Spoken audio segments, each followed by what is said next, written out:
everyone, and welcome to the financial chapter.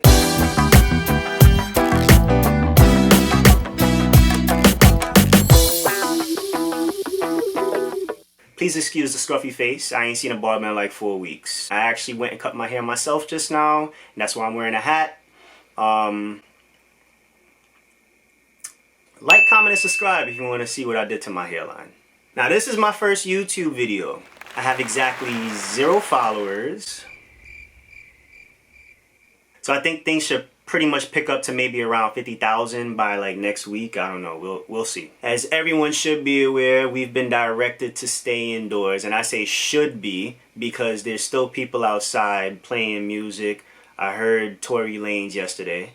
And I still heard the ice cream truck down the block. That's another story for another day. So since everybody's been directed to stay indoors, that means that there's less business. And with less business, that means less money. This video will be going through 4 things that people should be doing with their money, especially with that stimulus check that we just got. First, I'm a little camera shy. So first things first, you need to reduce your spending. I think this is the most important thing that everyone should be doing right now. Reason being, the less money you spend, the more money you have left over by the end of the month, which you can then use to flip and possibly even use it to invest, which we'll be talking about later on. So with that being said, go and sign up for a budgeting software, something like Mint.com. And if you don't know, Mint is a personal financial management service. It literally tracks all your expenses and put them in one place. So for instance, you can have on there a category for shopping. You can put in there and say, I want to budget $150 to shopping every 2 weeks. Or you could have another section in there that's specifically for your bills. Actually, I should add, if you don't automate your bills, you should do that right now. That's like the first thing that you should do. Let's just say your paycheck is like $1,000. I'm just going to use a general number. I'm not saying you broke. Now, if your bill for your cable is $100, you should automate that to come straight out of your paycheck. So that way you're not thinking about it. As soon as you get your paycheck, you're only getting $900 and you'll function based off of that. It's the best way for you to manage your money. So after you get your budgeting software, you should then find out what your mandatory spending is. These are the expenses that you have to make each month no matter what. So for instance, your mortgage, your car insurance, off-white Prestos, food, your cell phone bill, things like that. Mandatory spending only. After you figure out your mandatory spending, you immediately take that out of your paycheck. If we're going to say that the paycheck is $1,000, if all of your mandatory spending comes up to $300, then you should automate that. That way you know that you're functioning off of $700 each month. Then you want to find out what your discretionary spending is. That includes your subscriptions, your Netflix, your Hulu, your HBO Go, a new iPhone, brunch, even though you can't do that right now, going out to drink maybe after work every single day for happy hour. Cut back on all non-essential discretionary spending right now. Except the Prestos. You need the Prestos, or you might need to get some Yeezys. We want to stay fly during this quarantine. It is imperative. After you figure out your mandatory spending and your discretionary spending, you save the difference. Whatever's left over, you save the difference. You either put that somewhere else, maybe into your investments, or you put it into a bank account and let it grow slowly, but at least you have your money protected. Which leads to part 2, an emergency fund.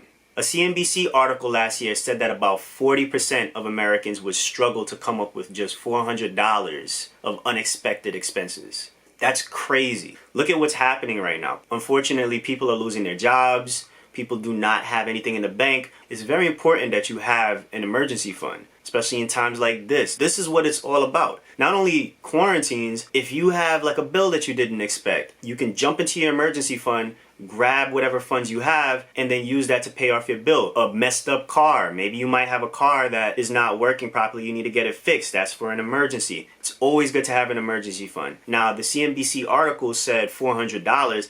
Personally, I think you should save up to at least maybe $1,000. You want to be able to account for more than just one emergency. Now, in terms of where you want to put your emergency fund, you want to make sure it's somewhere safe, preferably somewhere that pays you a little bit of interest. And for that, we have the people's champion, everyone's favorite, the high interest savings account, where your normal bank, like Bank of America and TD Bank, gives you a savings account that gives you like 0.0000001% interest on the money that you put back.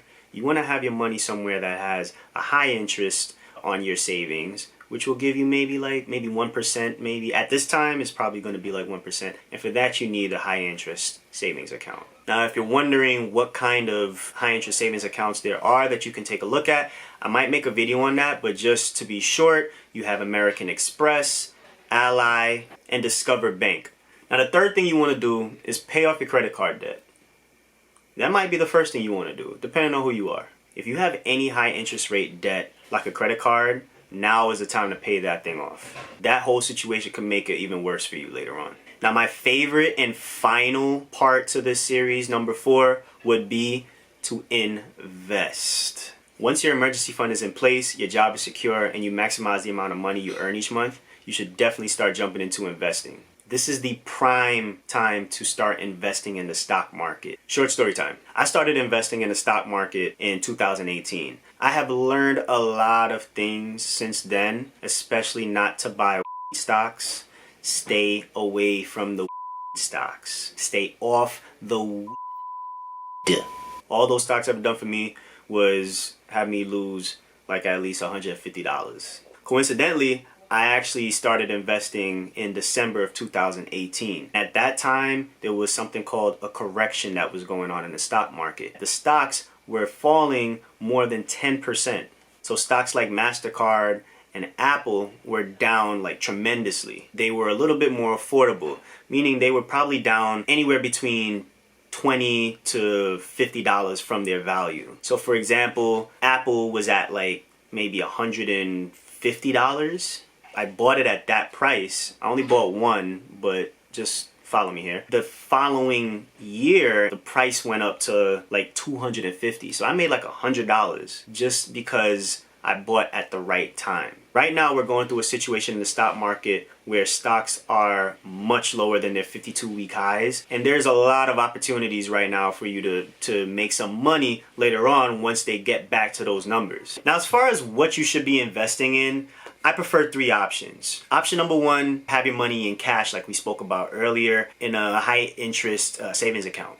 This would be money that you just have sitting on the sidelines that you can take advantage of a situation where an opportunity comes up. The second option would be index funds. Think of index funds like a basket filled with like a variety of stocks that are just in one place. For example, if you had a technology index fund, that would include stocks like Apple, Microsoft, AMD.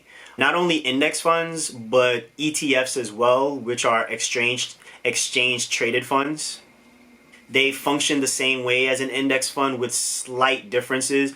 I will also go over that in another video. I just don't want to lose your attention if I haven't already. Now, if you're wondering where to start investing in index funds, brokerage accounts like Vanguard, Fidelity, Charles Schwab, those are great options to start investing in index funds. You can use those brokerage accounts to create Roth IRAs, even 401ks. That's a great option as well. Last but not least, my favorite of the bunch and the one that I think is the most fun is investing in individual stocks. When I say individual stocks, I mean you can purchase Apple stocks by using a trading platform. For instance, you can use Robinhood, Webull, or M1 Finance. I personally use Robinhood. That's what I started with. It's very user-friendly for people that are very new to trading, and I think that it's a great platform. Now, if you want to join Robinhood and haven't done so yet, I left a link in the description below. You end up getting a free stock. I get a free stock. This is a shameless plug. Let's get it. Okay, so once again, thank you so much for watching this video. I really appreciate it. Like, comment, and subscribe for the YouTube algorithm. That's what people say on YouTube. So support black business. Perfect.